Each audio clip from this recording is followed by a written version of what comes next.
Office నుంచే కరీముల్లా ఖాన్ పేరు ఎందుకు వస్తున్నది? నేను 2011 వచ్చే సార్. ఇది 2010కి సంబంధించిన ఇష్యూ. నేను చెప్పేది ఏంటంటే ఇది 2010కి సంబంధించిన ఇష్యూ. 2004లో వాళ్ళు ఇచ్చిర్రు సర్టిఫికెట్, దాన్ని 2010లో పేర్లు మార్చిరని చెప్పి పోలీస్ కంప్లైంట్ ఇవ్వడం జరిగింది. ఇది పోలీస్ కంప్లైంట్ ఇబ్రాహీంపట్నం సబ్ ఇన్స్పెక్టర్కి ఇచ్చారు, సర్కిల్ ఇన్స్పెక్టర్కి ఇచ్చింది.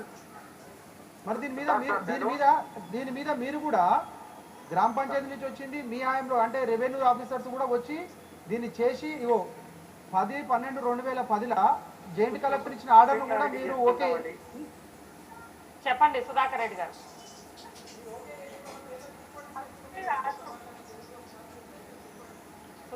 గారు చెప్పండి. హలో, సుధాకర్ రెడ్డి గారు అండి నాకు కనెక్ట్ చేసి. శ్రీనివాస్ రెడ్డి గారు చెప్పండి. రోజు ఈ 324 ఎకరాల భూమికి సంబంధించి వివాదం నడుస్తా ఉంది. ఇబ్రహీంపట్నంకి సంబంధించిన కొంతమంది నాయకులు మన స్టూడియోలోకి వచ్చారు. ఎమ్మెల్యే పిఏ శ్రీనివాస్ రెడ్డి గారు ఫోన్ లైన్ లోకి వచ్చారు, అడగండి. హలో, ఏం అడుగుతారండి? హలో, ఒక్క నిమిషం లైన్ లో ఉండండి. శ్రీనివాస్ రెడ్డి గారు ఇక్కడ ఏమడుగుతున్నావు? అడుగు నువ్వు చక్కగా. టీవీ ముందు టెలికాస్ట్ చేసుకుంటూ నువ్వు అడుగుతా ఎట్లా? నువ్వు టెలికాస్ట్ చేసే ముందు ఒక్క నిమిషం మీరు వినండి. శ్రీనివాస్ రెడ్డి గారు అడగండి. చెప్పండి. ఇప్పుడు ఈ తట్టికాన భూమి ఏదైతుందో 325 ఎకరాల చిల్లర గుంటలు ఏదైతుందో మీరు అగ్రిమెంట్ చేసుకున్నట్టుగా ఈడ కాగితాలు రాబడ్డాయి. ఓకే, అవి మీకు ఎట్లా వచ్చింది? ఇప్పుడు ఎలా చేసుకున్నారు? తర్వాత కరీముల్లా ఖాన్ వారసులు అనేటోళ్ళు మీరు చేసిరా? చేస్తే ఎప్పుడు చేసారు?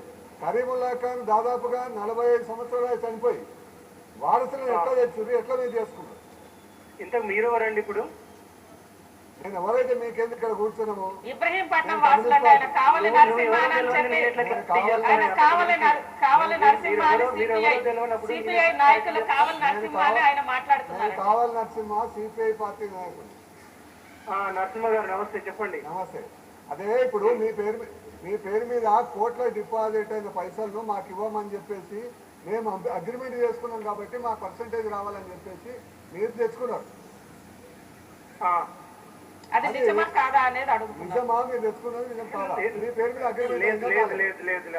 అవన్నీ మేము అగ్రిమెంట్ ఏ రకంగా చేసుకున్నాం, ఏం చేసుకున్నాం అవన్నీ కూడా మీరు ముందు టెలికాస్ట్ చేయక ముందుకు మమ్మల్ని అడిగితే మేము ఏమన్నా క్లారిటీ ఇస్తాము. మీరు ఏదో టెలికాస్ట్ చేసి ఆయన ఎవరిలో పెద్ద లీడర్ లాగా ఆయనను కూర్చోబెట్టుకొని మమ్మల్ని అడిగితే మేము ఎలా చెప్తామండి క్లారిటీ? చెప్పండి. శ్రీనివాస్ ఏం చెప్పమంటారు? మేము అగ్రిమెంట్ చేసుకున్నది నిజమే. ఇప్పుడు ఏంటి అగ్రిమెంట్ చేసుకున్నాం? ఎవరితో చేసుకున్నారు మీరు అగ్రిమెంట్? ఉన్నారు, చాలా మంది ఉన్నారు. క్లారిటీ ఉన్నది. కోర్టులో కూడా అప్రోచ్ అయినారు. కోర్టు కూడా అన్ని రకాలుగా చూసింది, అన్ని చేసింది. అంతా అయిపోయి అంత వ్యవహారం అంతా అయిపోయిన తర్వాత ఇప్పుడు ఏదో మీరు తేలుస్తామని వాళ్ళు ఎవరో రాగానే మీరు అందులో కూర్చోబెట్టుకొని మమ్మల్ని మధ్యంతరంగా అసలు విషయం ఏమి తెలియకుండా. శ్రీనివాస్ రెడ్డి గారు మీరు ఎవరితో చెప్పారు? మీరు అగ్రిమెంట్ ఎవరితో చేసుకున్నారో చెబితే అందరికి కూడా క్లారిటీ వస్తుంది కదా స్థానిక ప్రజలందరికీ. ఏం అవసరం లేదు, మీకు చెప్పాల్సిన అవసరం నాకు లేదు.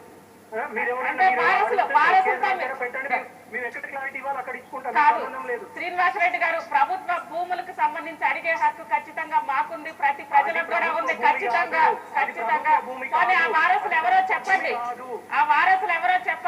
మీరు ఎవరితో అగ్రిమెంట్ చేసుకున్నారో బయట పెట్టండి. మీరు మీ వాళ్ళని అందరినీ రేపు మార్నింగ్ పంపించండి. నేను మొత్తం క్లారిటీ డీటెయిల్స్ అన్ని మీకు ఇచ్చేస్తాను. ఓకేనా? ఓకే శ్రీనివాస్ రెడ్డి గారు ఖచ్చితంగా మేము వస్తాము. మీరు ఖచ్చితంగా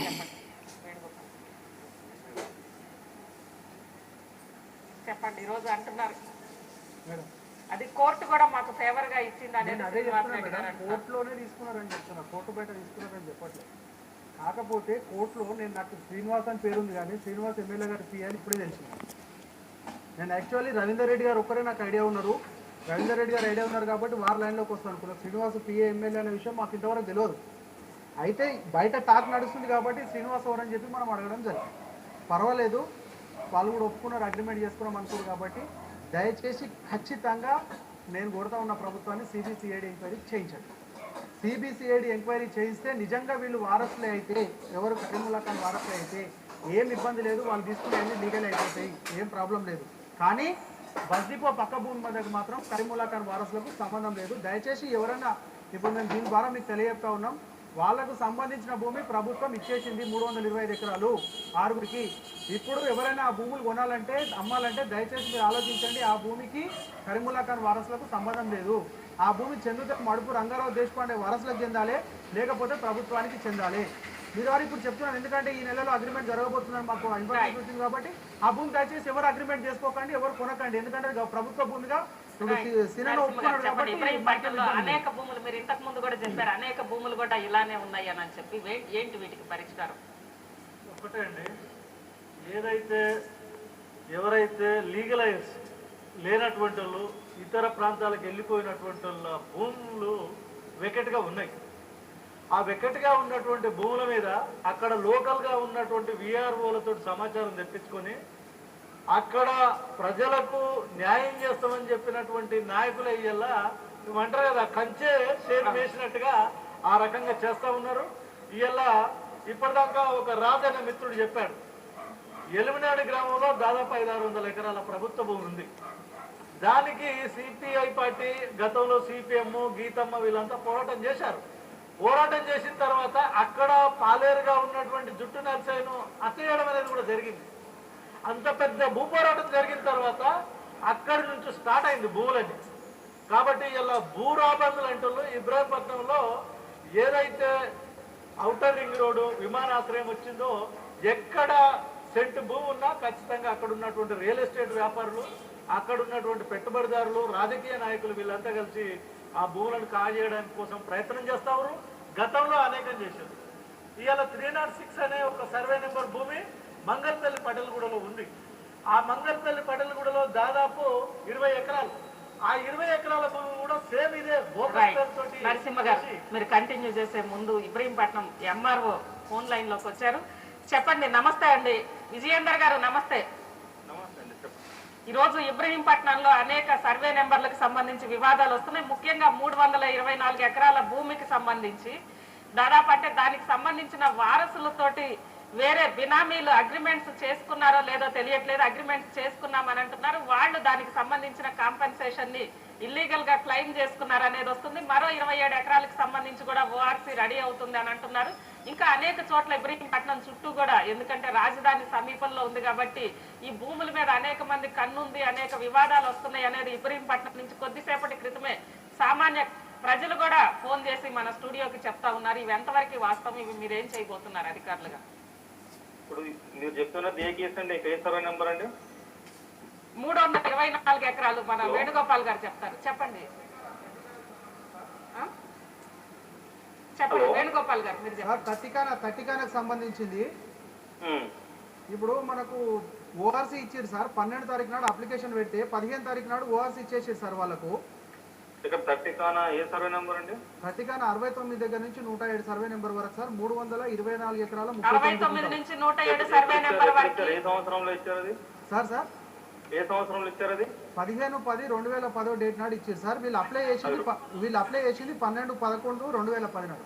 ఇంకా అది ఆర్డీఓ గారు చూసుకుంటారండి. ఇనాం ఇచ్చేది ఆర్డీఓ గారు అండి. మనం ఏమైనా ఉన్న బేసికల్ యాజ్ పర్ రికార్డ్స్ మన ఆసరా ప్రకారంగా ఏం రికార్డ్స్ ఉన్నాయి, తర్వాత పానీలో ఏ రికార్డ్స్ ఉన్నాయి, గ్రౌండ్ పొజిషన్ ఏముందనేది రిపోర్ట్ మన తహసీల్దార్ పంపిస్తారు.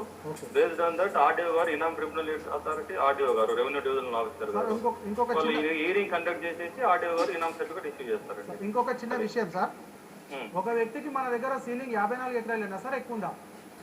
Depends on the standard holding, depends on the nature of the cess బట్టి ఉంటుంది. ల్యాండ్ సెస్ బట్టి అది ఆర్డీఓ గారు డిసైడ్ చేస్తారు. దాన్ని ఆర్డీఓ గారు డిసైడ్ చేస్తారు. అయితే ఇప్పుడు నేను ఏమంటున్నాను సార్, 325 ఎకరాలకు 6 మందికి ఈ యొక్క ఓఆర్సీ సర్టిఫికేట్ ఇచ్చారు సార్. అంటే 54 ఎకరాల 16 గుంటలకు ఒకరికి లాగా ఇచ్చారు. ఈ 54 ఎకరాలు మన దగ్గర ఉన్న సీలింగ్ ప్రకారం, ఎందుకంటే మాకు కూడా ల్యాండ్స్ ఉంటే సీలింగ్ కింద తీసేసారు సార్ చాలా వరకు. 54 ఎకరాలు తీసేసిన తర్వాత ఇప్పుడు బస్ డిపో పక్కకున్న భూమి మీద మళ్ళీ అదే వారసులకు మనము ఓఆర్సీ ఇవ్వచ్చా సార్? అది డిపెండ్స్, ఆర్డీఓ గారు డిసైడ్ చేస్తారండి. ఓఆర్సీ చేసేది ఆర్డీఓ గారు అండి. చట్టం ప్రకారము 54 ఆర్డీఓ గారు డిసిషన్ చేస్తారు. ఏనా వాళ్ళు ఇంకేమైనా సీలింగ్ ఫైల్ చేస్తున్నారు కదా, వేరే కేసు సీలింగ్ ఫైల్ చేసుకోవచ్చు కదా వాళ్ళు. వాళ్ళకి ఇది ఈ ల్యాండే కాదు, ఇంకా ఎన్ని ల్యాండ్స్ నేను తెలియదు కదా. వాళ్ళ లీగల్ ఎయిడ్స్ ఎట్లున్నది అనేది వాళ్ళ సీలింగ్ కూడా లీగల్ ఎయిడ్స్ 6 అని చెప్పి క్రియేట్ చేస్తారు. వాళ్ళ కొత్త లీగల్ ఎయిడ్స్ ఏం లేదు కదా. ఓకే రైట్, అన్ని కూడా ఆర్డీఓ గారు చూస్తారు అని చెప్పి ఎంఆర్ఓ గారు అంటున్నారు. ఇక ఇదే అంశం మీద మనం ఆర్డీఓ గారిని అడిగే ప్రయత్నం చేద్దాము. చెప్పండి.